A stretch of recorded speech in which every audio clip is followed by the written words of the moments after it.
Paulo Crepaldi, PC, Super Bowl como espelho cultural. Me diz aí, traz pra gente a sua novidade de hoje. É isso aí, então vamos olhar hoje para o Super Bowl, maior evento, dia 8 de fevereiro, já estão definidos os dois finalistas, o Patriots e o Seahawks. Patriots indo pela final pela primeira vez depois da era Giselo, Tom Brady, né? Mas não é disso que a gente vai falar, depois eu falo quem que eu acho aqui, quem que é a minha aposta aqui, para quem que eu tô torcendo. Mas é muito legal a gente olhar, por quê?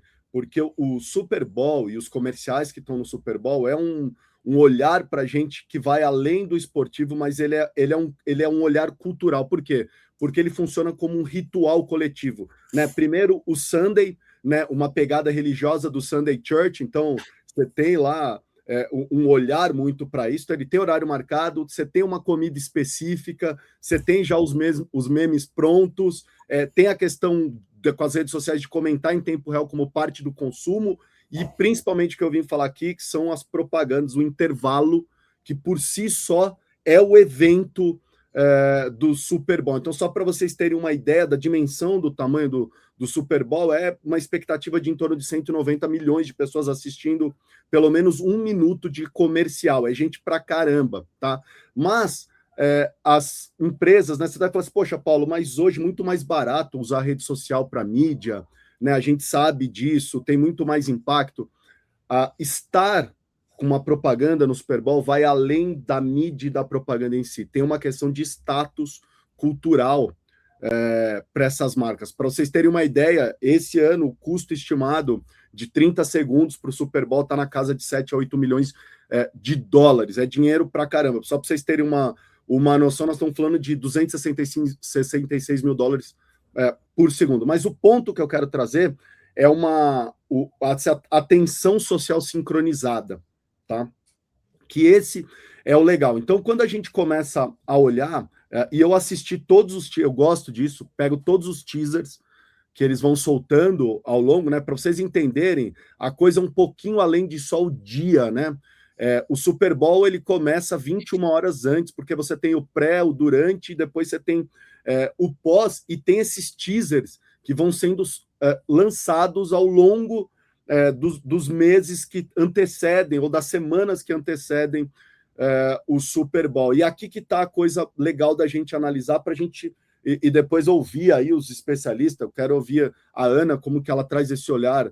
Eu queria escutar muito, olhar mais profundo por essa cultura dessas mensagens que esses comerciais estão querendo trazer para o público, para a gente. Tá? Então, esse ritual nacional de atenção coletiva, né, que a gente está falando, né, tem umas coisas interessantes. Né? Então, primeiro, tá? Esse clímax.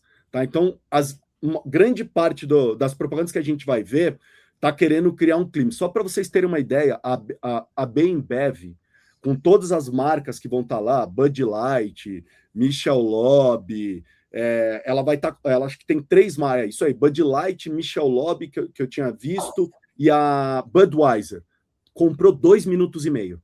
Tá? Então você pega aí dos 8 milhões de dólares por 30 segundos, 2 minutos e meio de propaganda da Ambev. Por quê? Porque tem aquele quesito de comensalidade, que é um ritual doméstico, né? Então o pessoal que trabalha em consumer packing goods, ele compra esse espaço porque compra o contexto do Super Bowl, que é casa, festa e mesa, não é só audiência. Então acho que isso é interessante. Outro ponto que vai ser discutido aqui é a saúde, tá? Nos últimos anos, por causa da chegada desse incentivo dos GLP-1s, dos análogos de GLP-1s, a saúde invadiu o Super Bowl com propagandas também. Então, a Novartis volta, ano passado falou de câncer de mama, esse ano volta a dar um ênfase no câncer de próstata. Então, olha só, as marcas culturalmente querendo mostrar para a gente que prevenção é muito importante, para a gente olhar esse sinal de prevenção, que é muito complicado dentro da saúde, porque prevenção é difícil de se vender, as pessoas não ligam, mas a gente começa a ter. A Hims & Hers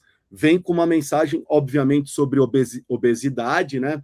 De novo, então a Hims & Hers volta a bater forte nisso aí, e você vai ter uma série de marcas trabalhando com wellness, com bem-estar, e aí você vai falar, por que isso está acontecendo? Porque isso está passando uma mensagem de marketing que antes a gente falava assim, eu como isso porque é gostoso. Hoje, a mensagem e a imagem que as pessoas querem passar é: eu consumo isso porque diz quem eu sou. Cuidadoso, disciplinado, informado. Então você vê o mercado de proteína crescendo demais. Nos Estados Unidos, você anda na geladeira, os produtos, está escrito embaixo uma etiquetinha assim, ó, for GLP-1. Para a pessoa que está tomando GLP-1, tem uma comida com label GLP-1. O Starbucks, no painel do Starbucks nos Estados Unidos, está escrito assim, ó, café com proteína. Então, assim, a proteína também crescendo demais. Então, o cara já está vendendo bebidas proteicas assim, a dar com rodo, tá? E vai ter uma coisa que eu vou pedir para vocês observarem: a Skittles contratou o Elijah Wood, aquele ator, para falar de economia da atenção. O que eles vão fazer? Eles não vão fazer um comercial.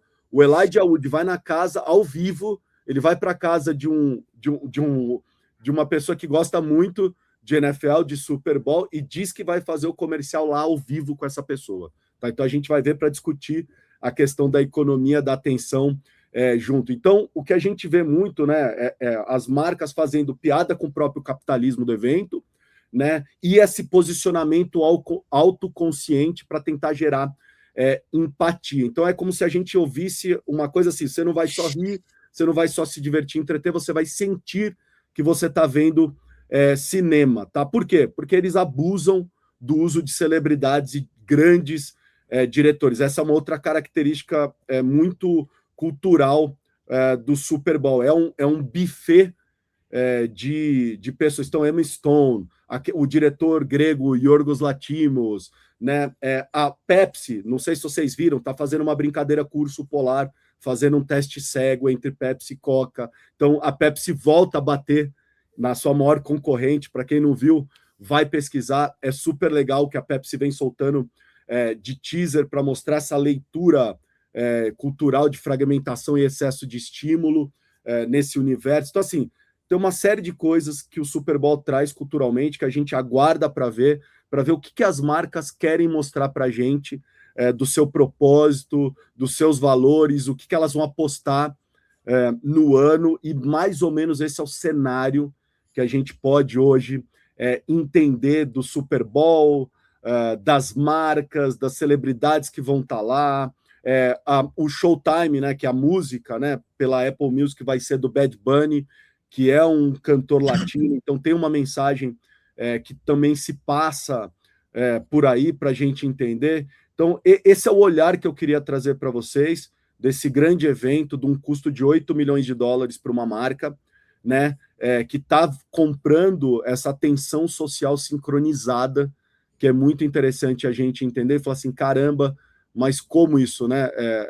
Para termos de comparação, Copa do Mundo tem um alcance de 1,5 bilhão de pessoas, tá? Engaja em torno de 5 bilhões ao todo. Então, assim, só para vocês terem uma noção de comparação com Copa do Mundo versus Super Bowl. E aí eu fico aqui para quem tiver alguma dúvida e comentários sobre esse cenário, esse pôster de filme. Vai ter, para quem gosta da Sabrina Carpenter, ela vai estar na Pringles, a Emma Stone vai estar com o Squarespace, né? O Post Malone e o Peyton Manning também fazem Bud Light. Então, assim, cara, é um show de celebridades e diretores, e vai ter tecnologia, vai ter saúde, vai ter consumer packing goods. Então, assim, já vai mostrar para a gente o cenário de tudo,